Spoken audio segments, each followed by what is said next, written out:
નમસ્કાર દર્શકો, તમે જોઈ રહ્યા છો કેપી ન્યૂઝ 29। આજના વિડીયોમાં આપણે ચર્ચા કરવા જઈ રહ્યા છીએ અંબાલાલ પટેલની મહત્વપૂર્ણ હવામાનની આગાહી વિશે, જે ખેડૂતો અને સામાન્ય લોકો બંને માટે ખૂબ જ અગત્યની છે। અંબાલાલ પટેલ ઘણા વર્ષોથી હવામાન પરિસ્થિતિઓનું અવલોકન કરતા આવ્યા છે। તેઓ કુદરતી ચક્ર, ગ્રહોની સ્થિતિ અને ઋતુ પરિવર્તન આધારિત આગાહી કરે છે। અંબાલાલ પટેલની આગાહી અનુસાર અણસમયે વરસાદની શક્યતા રહેશે તથા ઉત્તર ભારતમાં કડકડતી ઠંડી રહેશે। ઘણા વિસ્તારોમાં ગાઢ ધુમ્મસ રહેશે તથા ક્યાંક પવન સાથે વાવાઝોડાનો ખતરો પણ રહેલો છે। અંબાલાલ પટેલે ખેડૂતોને પણ ચેતવણી આપતા કહ્યું છે કે ઊભા પાકોને નુકસાન થવાની શક્યતા વધારે રહેલી છે। માવઠાથી ખેતીને વિલંબ થશે તથા પાક સંગ્રહની મુશ્કેલીમાં વધારો થશે। અંબાલાલ પટેલે ખેડૂતોને સલાહ આપતા કહ્યું છે કે પાકોને ઢાંકીને રાખવો તથા પાણી નિકાસની વ્યવસ્થા કરવી અને હવામાન અપડેટ પર નજર રાખો।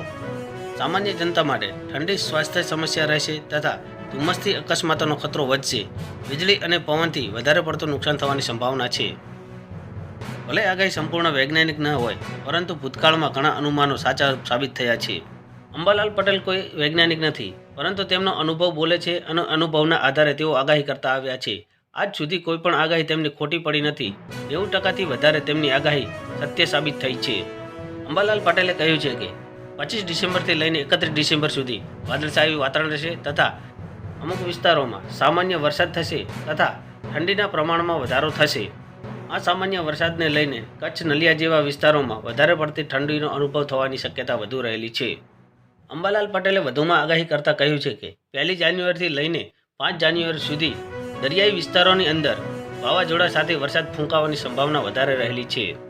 આ આગાહીને લઈને ખેડૂતોમાં ચિંતા પ્રસરી છે। દર્શક મિત્રો, આ વિડીયો ઉપયોગી લાગ્યો હોય તો ચેનલને લાઇક કરો, ચેનલને સબસ્ક્રાઇબ કરો અને કોમેન્ટમાં તમારો વિસ્તાર લખો। જય જવાન, જય કિસાન।